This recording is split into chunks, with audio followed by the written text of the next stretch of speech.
Another decommissioned AT&T long lines tower. We're about 15 miles down from Interstate 65 in South Alabama. Notice that the actual devices at the top that would do the microwave transmission are no longer there. The cabling is completely gone. Pretty standard tower. It's got some heavy anchoring for something else that stood here at some point. It's got a reinforced building.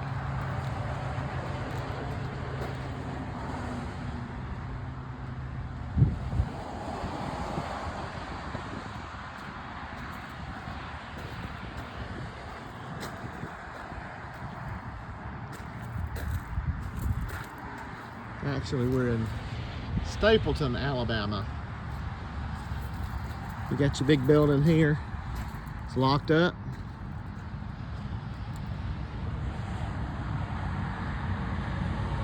Looks like you got a generator building right here, maybe.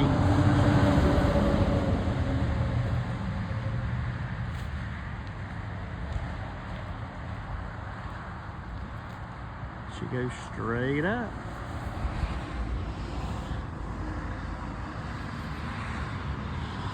Pretty cool. At least I think.